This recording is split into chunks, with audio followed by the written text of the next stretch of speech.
Namaste and welcome to Sustainability100+, ladies and gentlemen. This is an effort, a dialogue around sustainable development goals that we have done here at Network 18 in partnership with AB and BEV. So we are back with it again.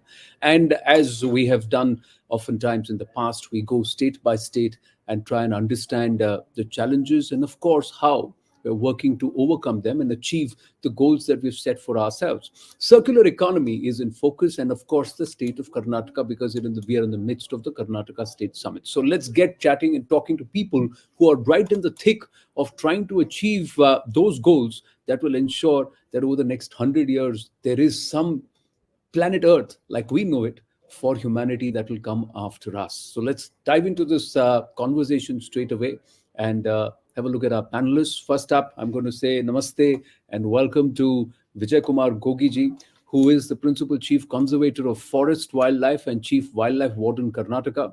Vijay Kumar ji, namaskara, and thank you very, very much for joining us. And I also have with me Dr. Naresh Tyagi, who's the Co-Chair, Circular Economy Committee, FICCI, and Chief Sustainability Officer, Aditya Birla Fashion and Retail. Namaste, Dr. Naresh Tyagi. I also have with us Ashok Menonji, and Dr. Ashok Menon is the Director of Sustainability Strategy and Circular Economy, APAC and SABIC. So they're doing a lot of work in Karnataka. Ashokji, namaste. Good to have you with us. And of course, I have Vineet Sharma, Vice President Marketing, AB and BEV. Had it not been for AB and BEV, we wouldn't be having the Sustainability 100+ dialogue. So Vineet, good to have you with us. We also have Ashish Chaturvedi, Head Environment, Energy and Resilience, UNDP in India. The focus today is circular economy, so where we see these kind of terminologies. And let's start with Vijay Kumarji and ask him this: reuse, recycle, refurbish. So let's try and create whatever we make, we try and put it at and plow it back. How easy or difficult, Vijay Kumarji, is achieving this goal? And where is Karnataka currently? India is passing through a phase which most of the developed countries have passed through that stage in the past, such situation will arise. In the beginning, there will be statutory vacuum. Now, all the statutes have been put in place. And basically, Indian ethos are reuse, recycle. We never allow anything to be wasted, including food. We preserve it for next day and eat. Like that, in olden days, all of us, we used to use the clothes till they are having one hole in the somewhere in the dress. So our ethos are conservation and reuse, recycle is there in individual ethos.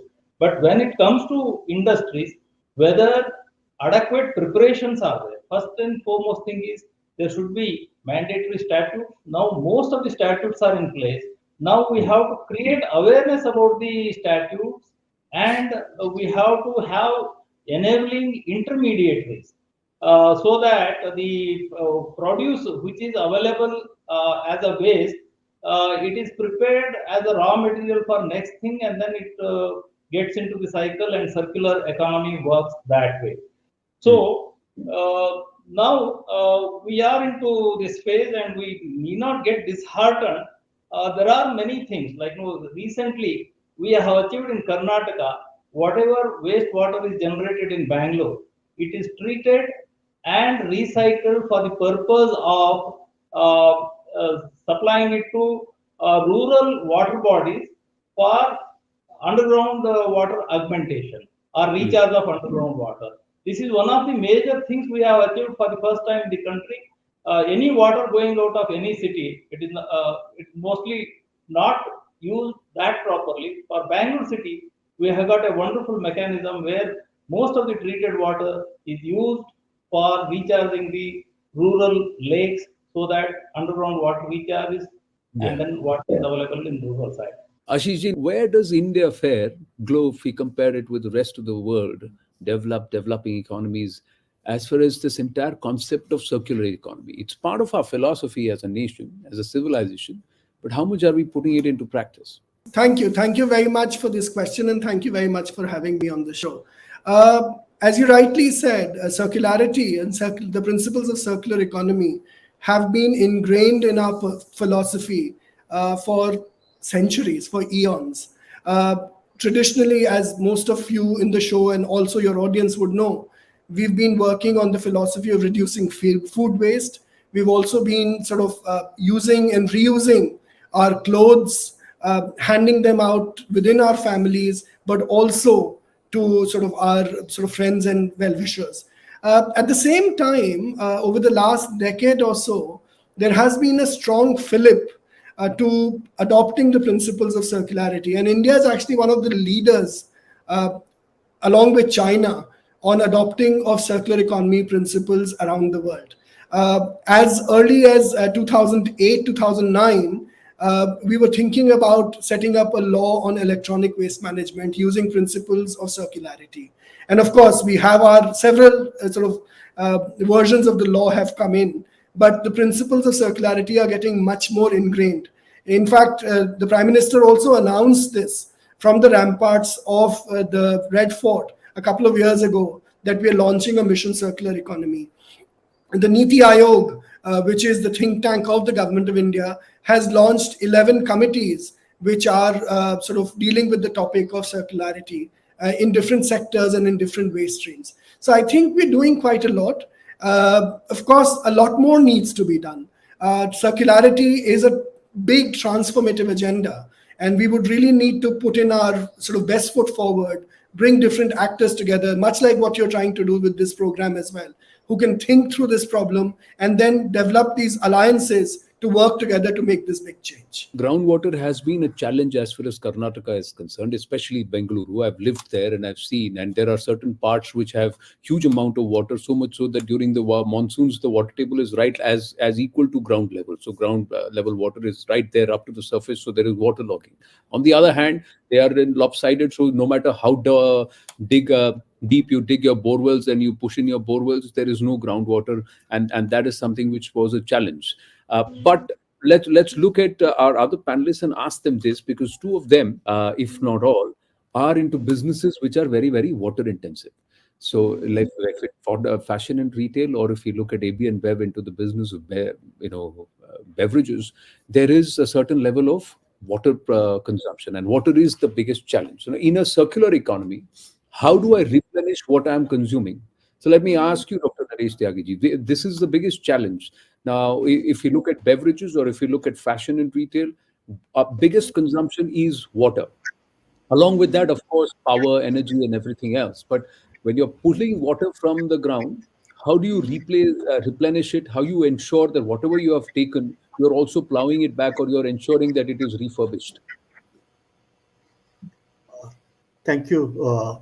I think in terms of reuse and recycle, it's not only water, all that material, natural resource, what we call, everything is very precious.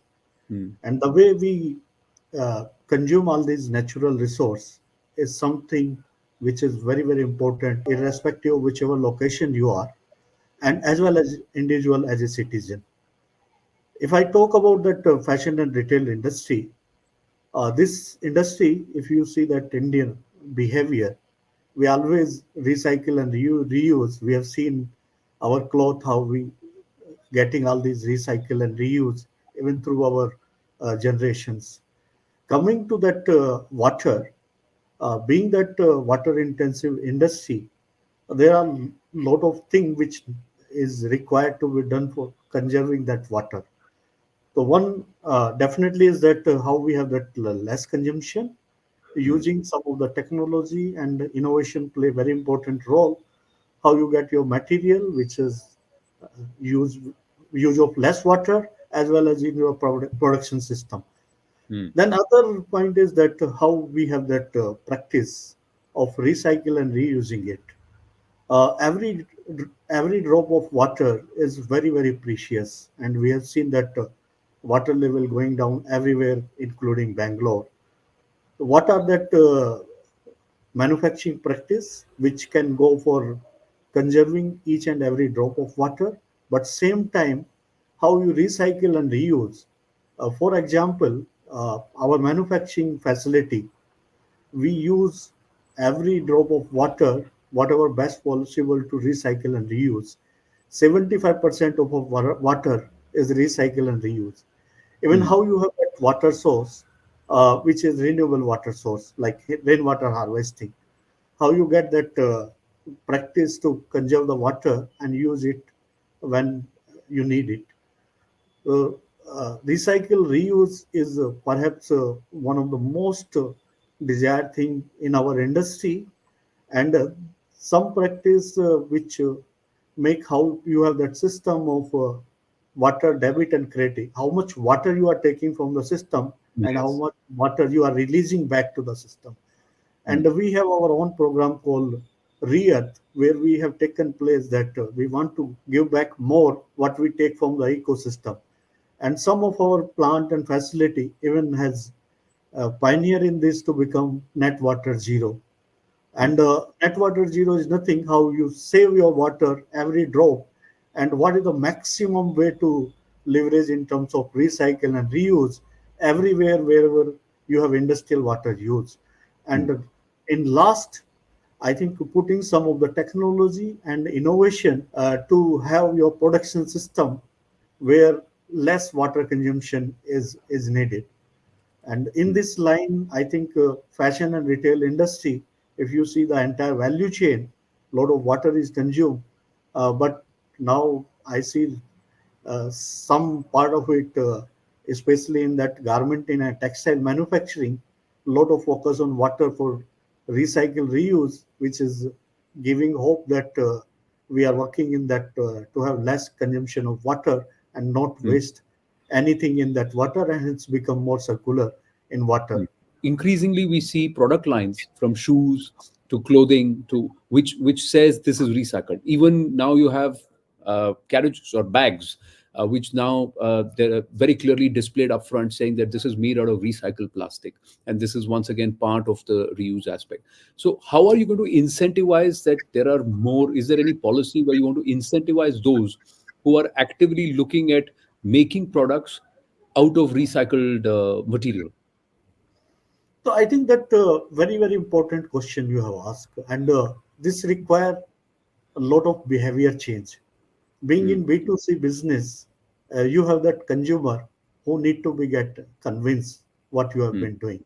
So how you create awareness to the consumer, something is done in responsible manner, something which is made in that sustainable manner, whether it is sustainable textile or design or manufacturing system, or so how you create that kind of awareness, consumer to appreciate it. I think that is first and foremost very important. Uh, Other critical part is that whole supply chain, and in supply chain, material philosophy is that how that you choosing your raw material which can be recycled, how you manufacture your product which is recycled. So something called that life cycle analysis, how you put life cycle thinking in your product design which can be recycled, manufacturing process which is aligned to be that recycle and remade, not to have any waste in the system and all these things. So I think it's one is that your philosophy in terms of company, what you have, and to standardize and have common understanding on that, some policy level intervention, how you encourage your partner and supplier to have that more circular and sustainable fashion in your line. That is one sort of incentive where we encourage more and more internal and external stakeholder to come on board and cooperate something which is more sustainable. Other thing is that I think it's beyond supply chain, how you bring your value chain partner, how you create material which is whether pre-consumer waste or post-consumer waste which can be recycled. And I think that is very critical in Indian context, because philosophically we don't waste anything. So how you bring back that whole waste which is used by someone, it can be reused and it can be recycled and refurbished, is something where require a lot of stakeholder to come on board, and beyond one company, I think it is industry level initiative which require to have larger stakeholder engagement and ecosystem. And in that lot is early start in India, but it's Right. one of the very, very crucial for India to leapfrog on that sustainable practice and Absolutely. circularity. Somewhere I feel that industry, government, or in terms of policy, there has to be an incentive for those who consciously are working towards, affecting a circular economy. Or even industry within cross industry should say that if you're going to recycle, I will incentivize you. If your product line is coming out of recycled products, I'll give you a certain incentive, or I'll give you pride of place on the top shelf, etc. Now that we're coming to marketing, let me ask Vineet this. You are in the business, Vineet. I keep, whenever I speak with your colleagues, you're in the business of making barley water with a bit of a kick in it. So usually I quiz them on barley, but today I'm going to push you on the water aspect. So what kind of R&D is happening? What kind of contribution is happening? Is AB and Bev also helping in building more lakes? Is it saying that it's going to create its own man-made lakes, etc., and reservoir, which will not only help the groundwater level, but you will also not be looking at the existing natural resources in terms of meeting your water requirement needs? Because India gets 96% of its water from the skies. So how you retain it, how you catch it, and how you use it, that's where the crux is. No, absolutely. And I think there are a lot of initiatives that we as a cognizant organization have, and water stewardship is a very, very important lever for sustainability at AB InBev. And we see this another in two ways. First is improving water efficiency within the breweries, very, very important. That, as you rightly said, giving more rather than taking more. And addressing a lot of this community-linked water challenges, right? We have our breweries in places where water could be a challenge sometime, and we have to ensure that the communities are benefiting more with our presence, not getting lost with our presence, right, in terms of water. In fact, what we do to improve quality water access in a lot of these stressed communities, we have created a cumulative water recharge capacity to the close around 15 million hectoliters across 5 locations in India. This includes a watershed program. We have a very, very evolved watershed program. In fact, one of the global best practices that we proudly take back to our global colleagues as well. This is a watershed replenishment structures we have built, ranging from on-farm ponds to check dams and promoting and conservation of water. And also soil, right? I mean, water and soil for intelligent, sustainable agriculture. It is deeply rooted, and I was hearing a lot of other panelists today talking about the 3R strategy, right? And it's very, very deeply rooted. Our philosophy on water stewardship is actually the base of our operations and is governed by this philosophy of 3Rs: the reduce, recycle, and reuse. And this has led to a lot of efficiency in our water usage within the breweries. We also have a partnership. We do a partnership with WaterAid, where we are further addressing this, complex interdependency we have of multiple stakeholders to bring, clear KPI and clear results which are driven by actual numbers and not just like at a macro level, but literally at a micro, at a community level as well. This association, it has helped us in creating a lot of impactful demonstrations to policymakers, to state consortiums, for bringing a lot of state players together for creating new policies, making changes in the existing policies, and a lot of knowledge in the ecosystem for building a national level awareness around this issue. So I couldn't agree more. I think we as a company are dependent on this, and as you rightly said, adding a bit of a barley and malt to the water, that's one of our key ingredients. And all of these initiatives with water stewardship as a program leading the agenda is extremely important. And some of the steps I just talked about just help us make much more water efficient in AB InBev. I'll circle back to you in just a bit. Let me just bring in Ashok Banerjee, and he's been listening to everybody. There is one aspect is R&D. The other aspect is how are we going to make companies become cognizant of what they are doing, how they are contributing? Because we don't see companies, and you're working in Karnataka. So how do you incentivize organizations to put front page ads to say, we dug up and we created 100 artificial lakes across Karnataka. And even if we used, this is our debit, water debit, and this is the water credit. And then try and advertise that and talk about it. And of course, there is a certain level of R&D, research and development that is required in trying to push products. And I'm going to bring in Vijay Kumarji after this as we move into the aspect of bamboo. But Ashokji. So, okay, again, thanks for your question. So, if you carefully look at it, the circular economy is still a new concept among many organizations, and they are still trying to figure out how to kind of go about with it. Some companies are more matured than others, but overall, if you look at it, whoever have kind of succeeded in certain attributes have kind of just touched the tip of the iceberg, and there is a whole lot of attributes to be kind of explored now again, coming from the R&D point and having companies kind of encourage on what they are doing from a circularity point of view. So, and there are multiple ways you could look at approaching it today. Now, if you look at even from the R&D funding point of view, one needs to kind of ensure that more and more of these fundings are coming into your R&D to make a difference. And earlier, if you see, it was difficult, but today these are kind of becoming more and more prominent as such, because the regulations that are coming up are pushing the companies to move towards this direction, and more importantly, understanding the fact that circular economy can become profitable is something that also companies are realizing slowly but steadily. Another important attribute is, in many companies today, we are talking about driving circular economy, and even in certain cases that would be linked to carbon neutrality.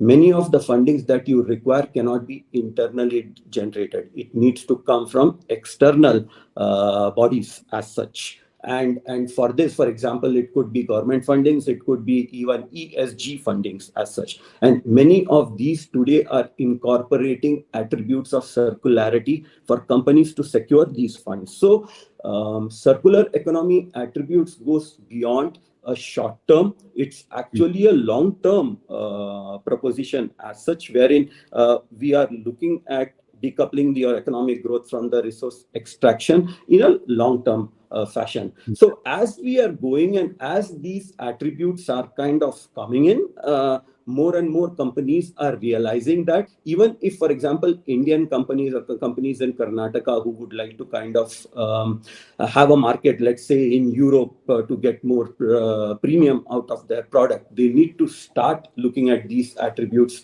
in a more significant fashion, and it is generating profit in more than one way as such. So once the companies start realizing this, it's a journey. It may not happen immediately, but it has started happening.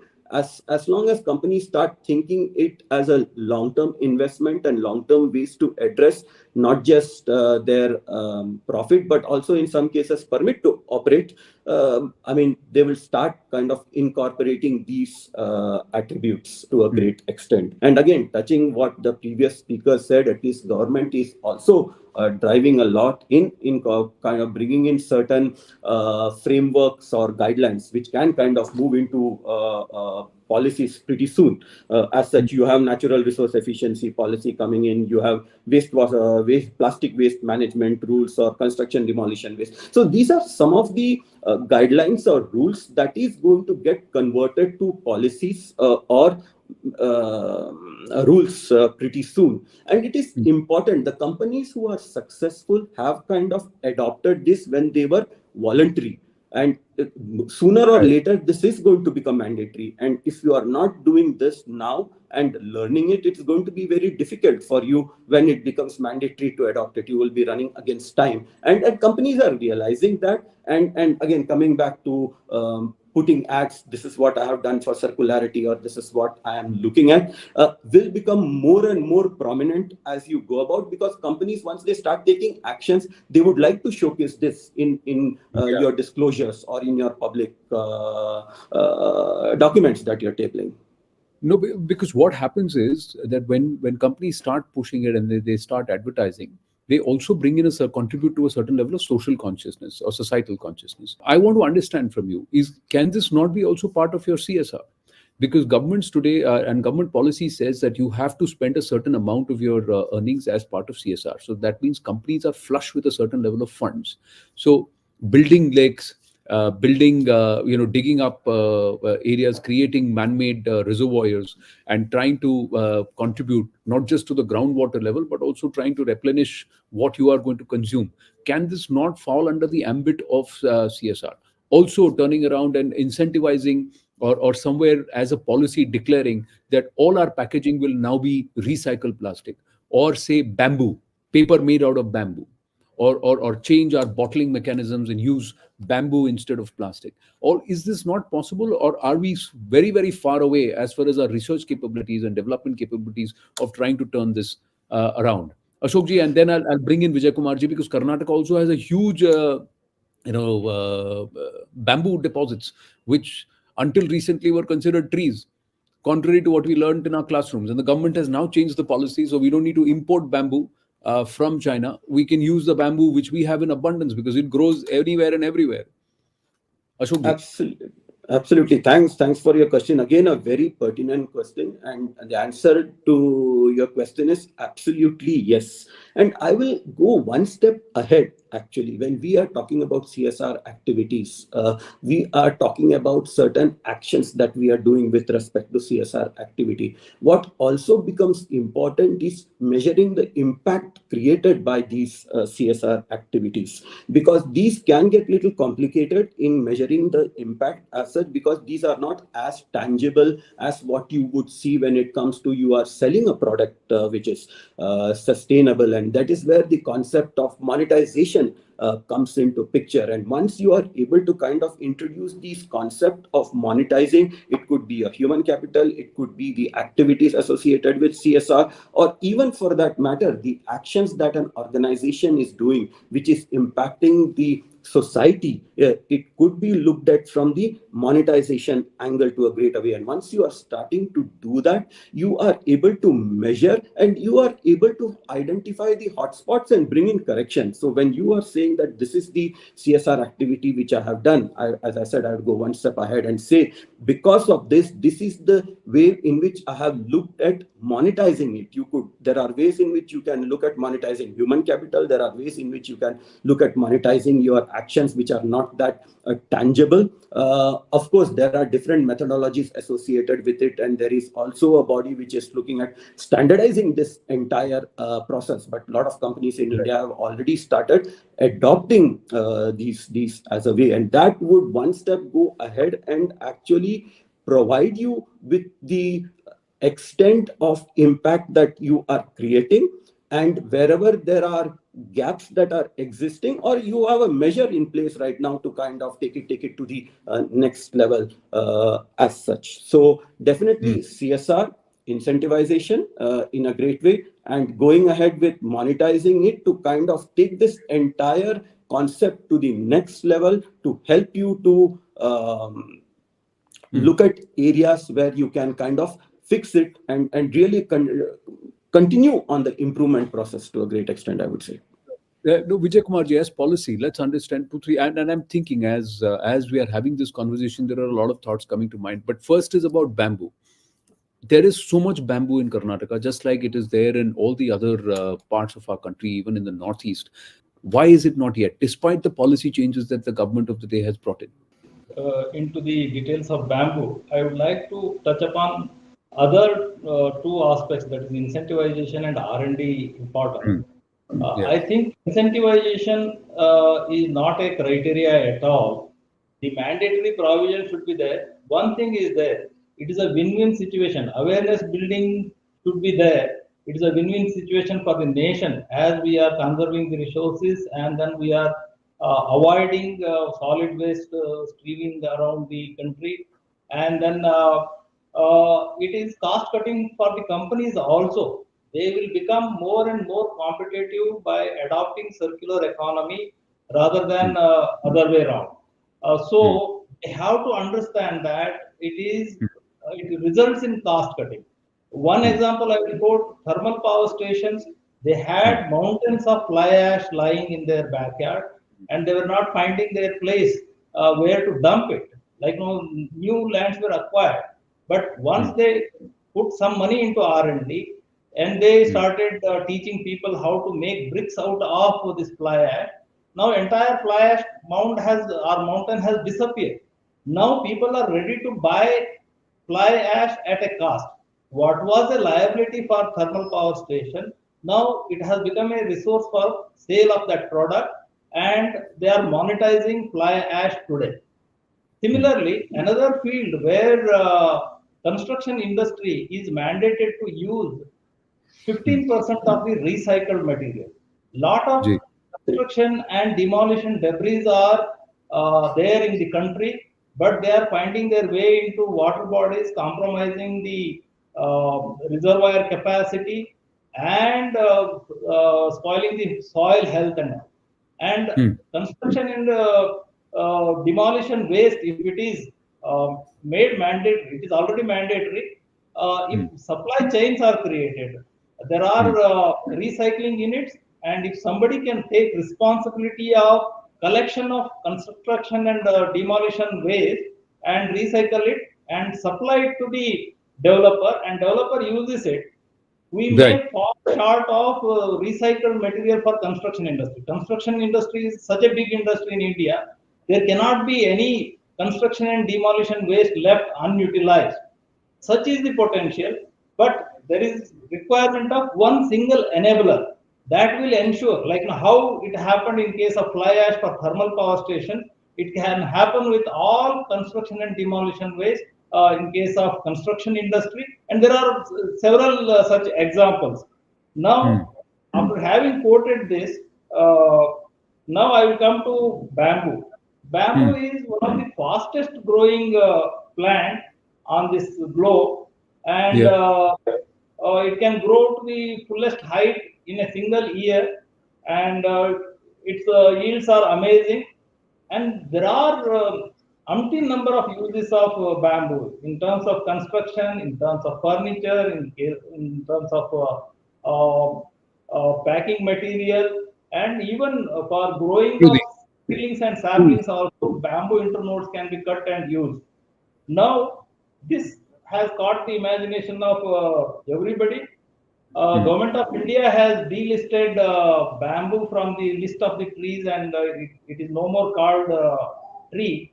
Otherwise, it was identified as a tree in case of Indian Forest Act. Other than that, like lot of hindrances were there. For cutting bamboo, there was permission required by the Forest Department. Now, no such permission is required, and bamboo can be transported freely inside the state or from across the state. And this will ensure proper marketing of bamboo grown by the farmers, and then its transportation is hassle-free, and bamboo users will get the raw material as and when it is required. Not only this, like all bamboos, why people go for Chinese bamboo or northeastern bamboo? There are certain qualities, desired qualities are there, where its pliability, its use is meant for a particular thing. Now we have to introduce such bamboos. Now a large-scale program is going on in Karnataka, wherein people are made aware of high-yielding bamboos and which are more pliable in terms of workability. If these bamboos are introduced, now there is a bamboo called Bhima bamboo. Now the demand is quite high. After having this high demand, we cannot raise bamboo seedlings traditionally by putting grass clips or bamboo internodes or seeds. Now one of the industry has come forward to develop tissue cultured seedlings, which can be multiplied in lakhs and millions, and it can meet the requirement of bamboo of the farmers as a requirement for growing bamboo. And apart from this, we have to impart skills to bamboo artisans so that value-added materials are prepared and they are linked with the market. But Vijay Kumar ji, because a different type of bamboo can be used for different things. So there is one which is strong, sturdy, which will come into construction. There are those which have got the malleable fiber and which can be used towards clothing and even in the manufacture of shoes, etc. So apparel comes into play. But the other aspect is packaging. So where is the circular economy coming into play as far as packaging is concerned? Single-use plastic now has been banned. Bottles have come back. We need you guys use, as far as beverages is concerned, a huge amount of packaging material which comes into play. So how have you tried to reuse, recycle, refurbish? Yeah, no, thanks for that. And you're bang on, right? In terms of a circular packaging, it's one of our main missions. It's a commitment actually to deliver on the development goals that we have set up internally, as well as from the UN as well. We have several initiatives under this circular packaging mission. We talk a lot about moving from this linear model to adopt a much more circular model, right? In terms of circular packaging, and we rightly say the make, use, remake, and reuse, right? This kind of a concept. In fact, 100% of our products will be in returnable packaging or made from recycled content. That's the mission we want to go ahead with. And mission is further strengthened by reducing the waste generation and the emissions from across our value chain, not just only at the start, but across a value chain, right? The average recycling content in aluminum the cans that we have for our beverages, is close to around 75 to 76%. The recycled aluminum in our manufacturing facility also utilizes close to 95% less energy than creating it from raw materials. So we use a lot of this concept in our cans. But bottles, you mentioned about that, Anand, 98% of our bottles are returnable. And the new bottles have close to around 35 to 40% recycled content back in them. And compared to a returnable bottle, the environment footprint of this new bottle is significantly higher. We want to stop that, and India is a big contributor to that. And we need better alternatives than the new bottles, right? So recycling is no longer an option. It is the way of working of our business, right? And in fact, research has shown, and we have seen that as well, that 93% less energy is consumed by a refillable bottle, which can also be used as close to 25 times as compared to a one-way bottle in which you use it, you throw it, there's no other usage of that, right? We are also continuously pushing our R&D. We're also wanting to make sure that we make new solutions or work with partners who understand the new solutions across a packaging supply chain, right? And we have potential breakthroughs, by the way. We're working with a lot of startups to reduce or replace the plastic made caps that we have on our bottles. Also, at the same point of time, the lids that we have on an aluminum can, so we are working with them to reduce that. At the same point of time, we are doing 6-packs for our beverages, where we're using barley waste. So 100% barley waste is our commitment that we would want to use to make these packs. So not to use more paper, not to use more external support, but to use our own waste that we have while making our beverages, which is barley waste, to ensure that we build this packaging. And we continue to push. We continue to work with partners. We continue to learn. We know we are one of the many players who are leading it. But I can safely tell you that we'll be the fastest, along with a lot of other partners, to not just talk about it, but have significant actions throughout a supply chain. That's our intent on this. And my final question, what is it that can be done further to ensure that those who have not yet got onto the circular economy bandwagon get on board? So there are a few policy initiatives that have been taken by the government. Is there more that can be done at the center level, at the state level? And what can industry also do?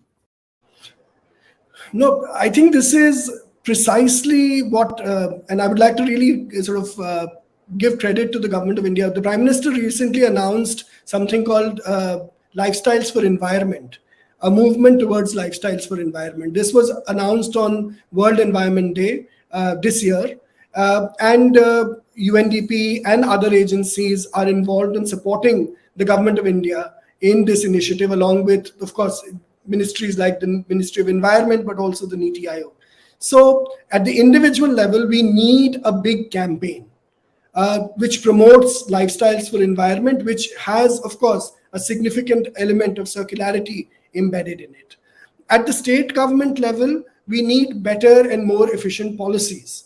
Of course, states have developed action plans on climate change. Some states are already thinking about developing action plans on circularity. At the city level, of course, the Swachh Bharat mission is really popular and is already kind of pushing the agenda forward. But the focus thus far has been on waste management. I think we really need to think about how do we close material cycles, how do we bring more circular economy principles into practice. And at the national ministry level, I think we need to go beyond the Ministry of Environment and engage with a lot of other line ministries, like the Ministry of Industries. I've been saying for a fairly long period of time that circular economy is an industrial policy agenda. And I don't think industries in the 21st century and beyond can actually be successful if they do not adopt circular economy principles. And that would be my final message to all of you and to your audience as well, that I think industries in this century will not be able to survive if they do not adopt circular economy principles. And some of the sort of my co-panelists have already spoken about this. And I think, of course, some of them are leaders in their own field. But any industry which has to survive and thrive will actually have to think about how to incorporate circular economy principles in their sort of day-to-day operations. Have you guys considered, and let me ask you this, considered bamboo, Vineet, as packaging? Because conventionally ale, sake would be had in wooden casks or bamboo casks. So why can't we bring that back? No, that's very interesting. In fact, I was closely hearing when you were discussing with the other panelists as well, and you bang on. And as we move into other beer styles in India, I think someone needs to take a start, and AB InBev definitely, with its leadership in the position of innovations and working to safeguard the environment. Those are some of the aspects that we will evaluate. In fact, globally as well, Anand, we are, very in innovations, in marketing innovations. These are certain concepts that we're already testing. In certain countries, we're also trying to see results. Of course, in India, we haven't done, but maybe it's learning for myself as well. When you were discussing about Karnataka having a lot of these bamboo reserves, something that we can utilize for our beer innovations. But globally, yes, we are already thinking around this. Certain markets that you mentioned. As well, there are traditions people drink out of that. There is this is also used in beer manufacturing. But yes, we will come back on this, but after a lot of learning from our global counterparts. But definitely something on the cards after I just learned what's happening in Karnataka myself as well.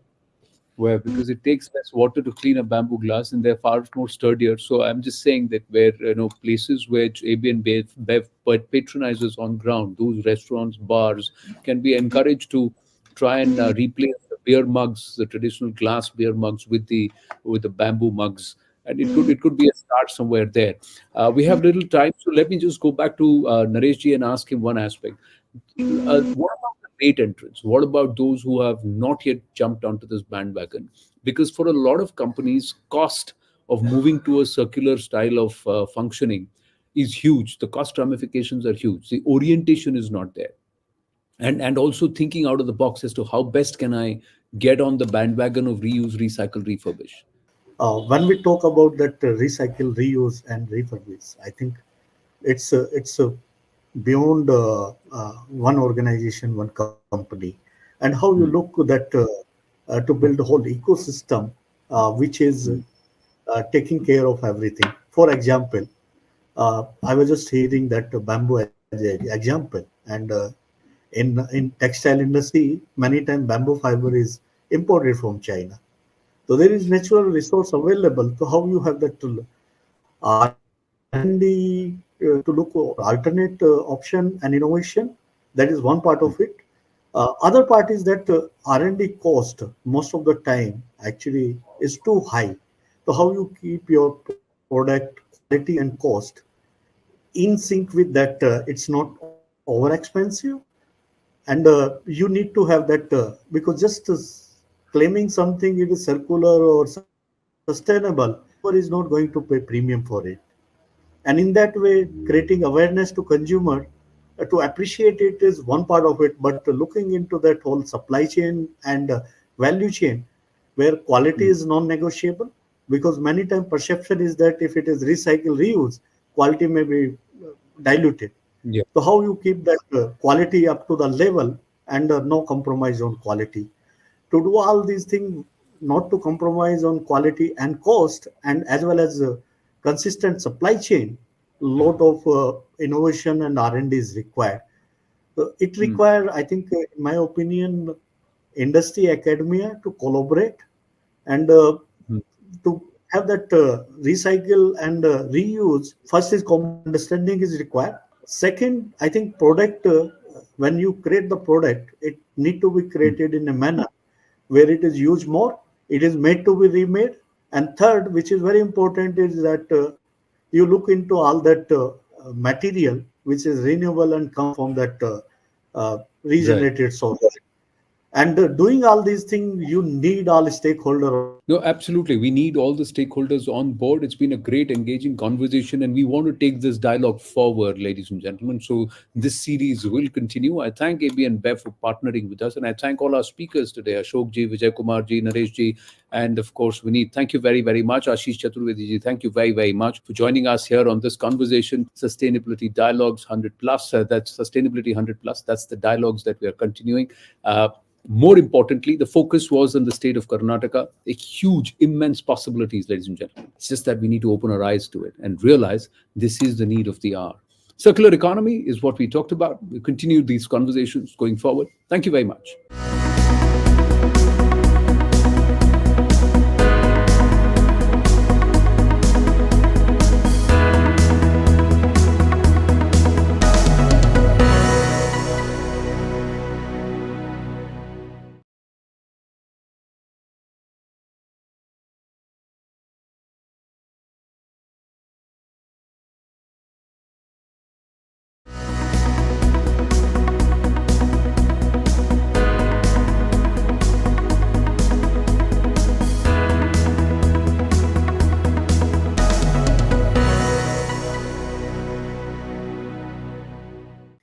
Hi guys, we are amid the Karnataka State Summit, part of our programming plan where we look at various states and their sustainability. Also, we have the Sustainability 100 Plus Awards brewing to help us identify some of the best case studies.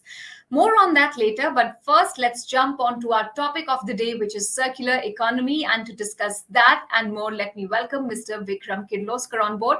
He's the Vice Chairman of Toyota Kirloskar Motors. Mr. Kirloskar, it's a pleasure to have you on board for this exciting conversation. Now, first things first, I'd like to know, we often hear words like circularity, net zero, carbon neutral. These are terms which have been hammered, and talked about for so many years and at so many occasions as well. Is it easier than done for conventional and legacy companies? What is your sense? Well, climate change is there for real. If you look around the world, look at the glaciers, you look at the changes in weather that we're experiencing around the world, climate change is there for sure. And if we don't take actions within our lifestyles, within our businesses, within large industries and the whole ecosystem, this is going to get worse. So there are very many ways you can attack the problem. You can call it, what's a circular economy? How do you reuse, recycle, all that? But I think finally, in the ultimate thing is to use less energy. Number one, to have less carbon coming out, to use less water resources, to have less bad substances going into the air or into the ground. I think it's a combination of all these, and that's what it really means, whether you talk of net zero or a circular economy or anything like that. You asked how do companies, how do individuals go about it? I'll tell you what we are doing as a company, and then I'll tell you what is my core idea on how to make the change. For us, there are three areas that we work on. One is the product, that is the cars itself. How do you manufacture cars or the product itself, which uses lower fuel, lower natural resources, and emits less? That's one area, and we're going in that direction. Second is the whole production process itself, right from the raw material to the finished product. How it is processed, how's the energy used in that, and how we can reduce the carbon content and the water content in this entire process. And the third, of course, is society itself. How does one change society to behave in a better manner so that you use less carbon. So these are the sort of the three areas I look at, and we as a company and we as a group look at, and I can give you examples on all three. Before we talk about that, I want to know the overall India Inc. perspective. What is it that India is doing right, and what are perhaps some potential challenges or roadblocks that you foresee in adapting this circularity? I, as a company, can do, as a large company, what we are doing, and in our production processes, we are pretty close to zero carbon. We use probably the least amount of energy for producing a car than anywhere in the world. We are more than 100% on renewable energies in our factory. We use zero fresh water. The only fresh water we use is for canteen. The rest is recirculated, recycled, cleaned, as well as we use a lot of rainwater harvesting. Same thing regarding plastics and various other issues. So I look at what I can do rather than what India Inc. can do, and I try to teach people what we are doing, and our work in this field is open to everyone. We've started this work more than 10 years ago on how to go to zero net carbon and zero net water, and it's been effective. The second thing we are doing is we've set up an eco park. It's about a 25-acre eco park, which has variety of sections on teaching children to be aware of the environment. What are the different issues in the environment? And we also teach them what does it mean to be what does circular economy mean? Till now, we have trained about 30,000 children, school children, and that is increasing. I firmly believe a behavioral change in our society is one of the key ways you can go towards environmental change. So we are teaching the kids, and we are seeing this effect also in their homes. We monitor it. I don't like to spend money without seeing the end effect and the end result of what we are doing. The way we approached our whole carbon reduction process also was by teaching all our team members what is the effect of carbon in their future. What is the effect on their children? What will climate change, how will climate change will affect them in the future? And that's how we got a mindset change, that let us look for every single item, whether it is one watt or one light bulb or something big, in reduction of energy and reduction of water resources and better use of water resources. And so that's how we got. So for me, essentially, it is a thought process change that is required amongst everyone, and then a behavioral change. Science is available, innovation is available, ideas are available, and you require a lot of money to do big steps, but in an industry like manufacturing, like a car industry, it is possible to continuously improve with very high return on investment as well. We are finding that going towards carbon neutral, all our actions are resulting in cost saving and a good return on investment. Can you tell us how are the policy incentives proved useful in this journey? It's too huge an issue for just policy incentives. I think you need education of people more than policy incentives. How will you educate people on reducing the water in your house or reducing the electricity in your house? I think you have to start at that level. How do you keep your street clean? How do you segregate your waste? How do you use less waste? How do you use less plastic? I think it's a matter of education first. Only if we can educate on that and learn ourselves and show others, then any policy initiative will be helpful. But in any case, there are some large industries which are difficult to change. There's the power sector where we are using primarily coal. We need to incentivize that to go to super clean coal technology, which is developed. Also, there's a potential use of hydrogen in fertilizer plants, in steel plants. That requires big money, and that does require policy or monetary incentive. So I think there are areas which are difficult to do without a monetary or policy incentive, which we need to do. And there are areas where one can do ourselves through education. Okay, right. Any roadblocks other than this that you foresee, other than creating awareness and educating the masses? It's a mental Any other- roadblock. A mental roadblock with every person. You have to get over that. Right. Okay. What about R&D investments? How can we navigate the gaps in R&D that is needed to propel the adaptation of circularity at scale? See, the moment you say, I need to get clean, innovations happen. Then you put up targets. You look at what you're doing, what is your target. You don't have to have a ultimate target. You can have a target where you improve every year.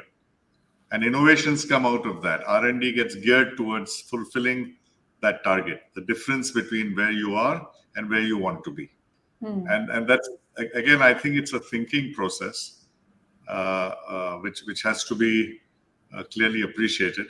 I think lowering the use of energy, lowering the use of carbon reduces your costs.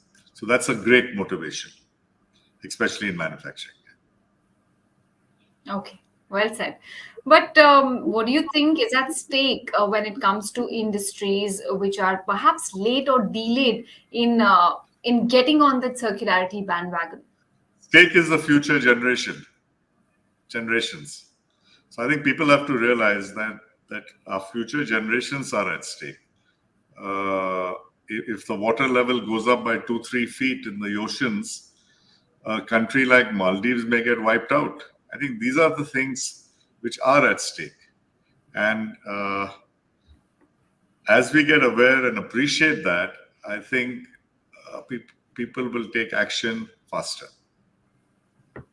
Has there been any progress on standardizing a framework for impact measurement?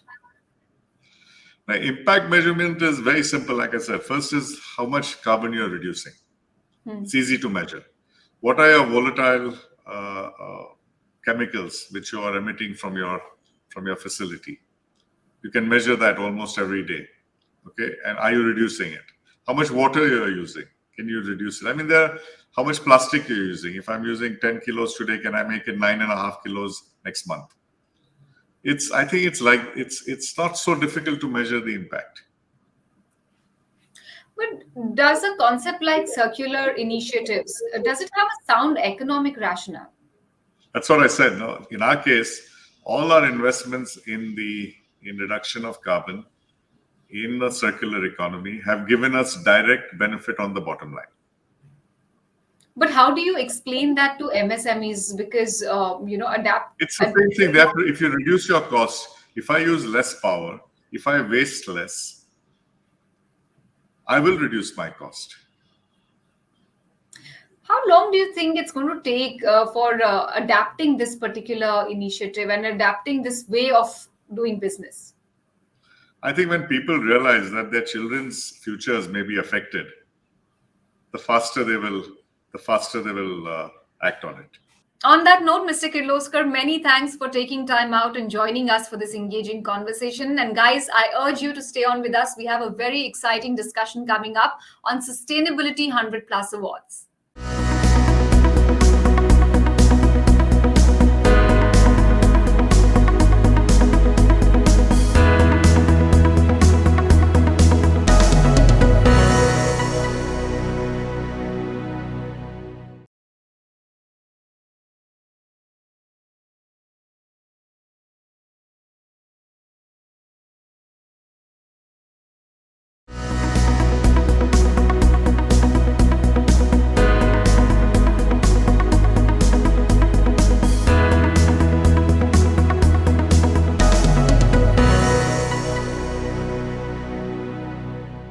Welcome all to the second edition of the Sustainability 100+, and we are together now to discuss a bit more about the Sustainability 100+ Leadership Awards.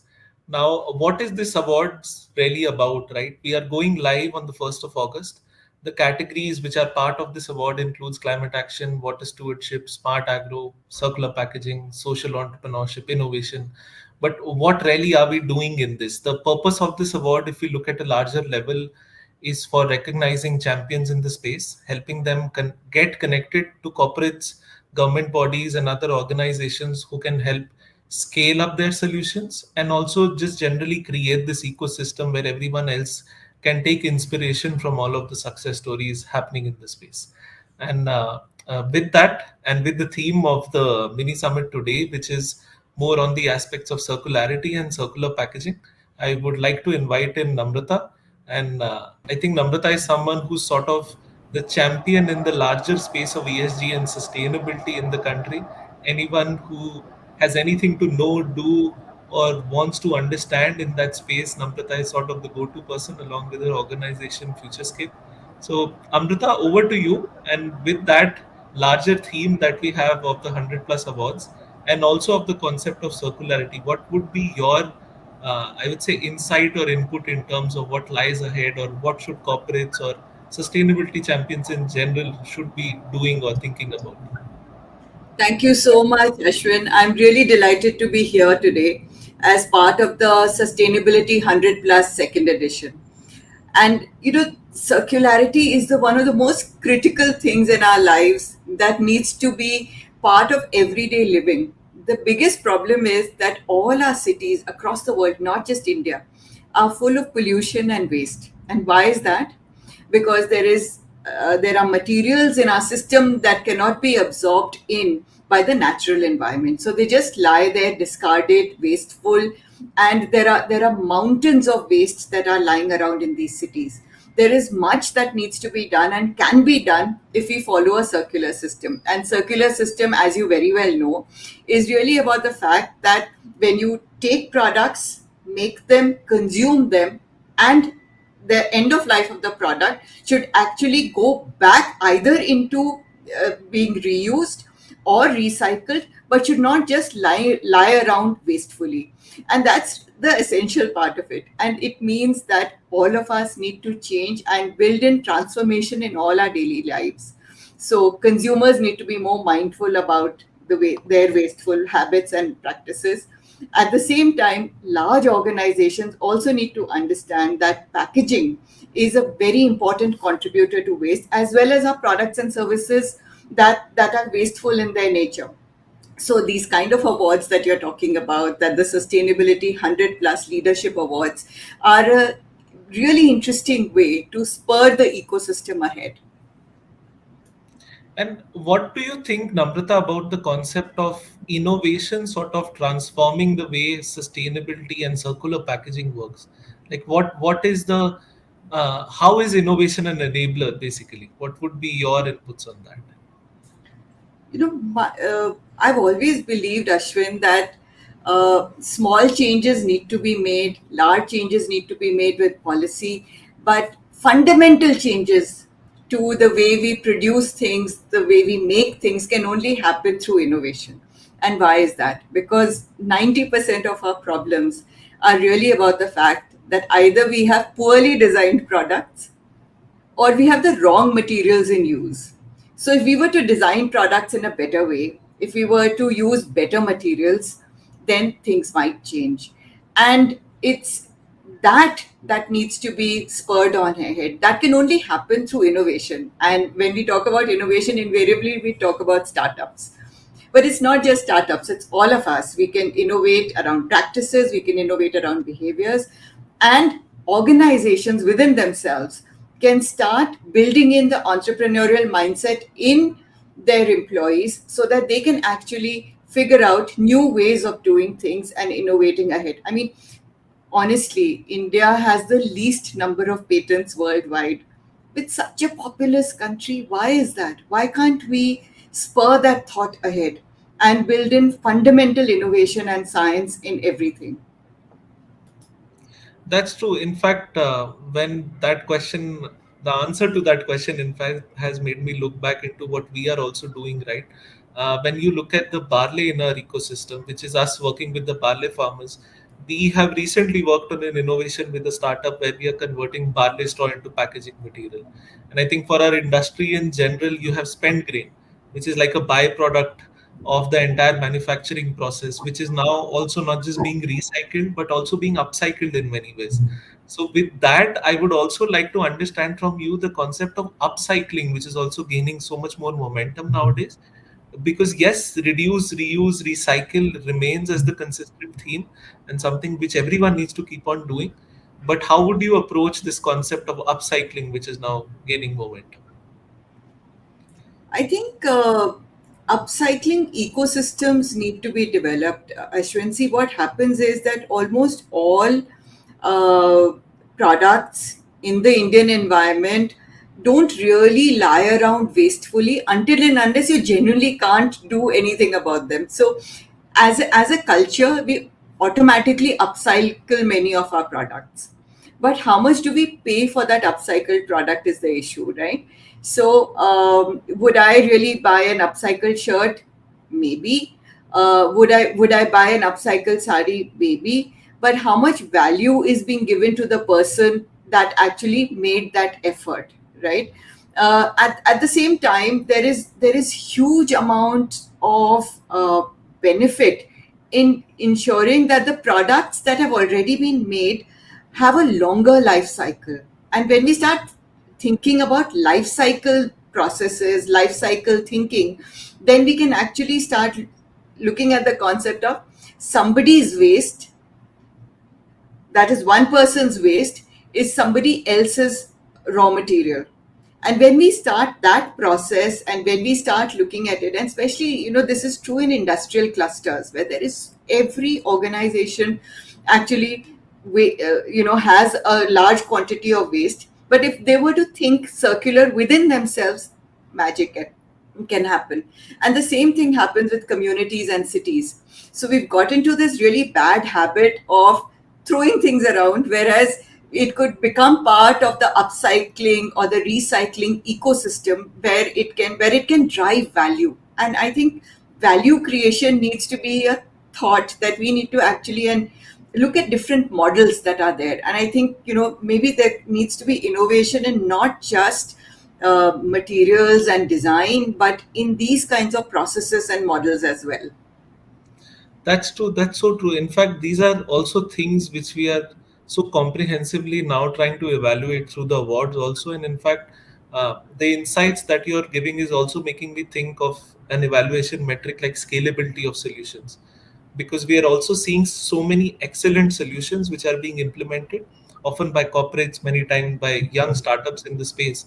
But we see a lot of those problems being faced on scaling up those solutions. Yes. So when it comes to recycling, upcycling, and the potential scalability of it, which is what we are also now trying to seek out in recognizing through the 100 Plus award, how do you think corporates in general, or even startups or smaller NGOs or social development sector players could start tapping more into the concepts of scalability? Maybe? Scalability actually is our biggest challenge, and the issues around scalability are many. One, of course, is the fact that a business model or a new product or a new service that has been started may have traction with consumers, may not have traction with consumers. But on the other hand, if it does have traction, many times scalability also involves funding, the appropriate kind of funding and the appropriate kind of people that are associated with it. And the third and most critical element is technology.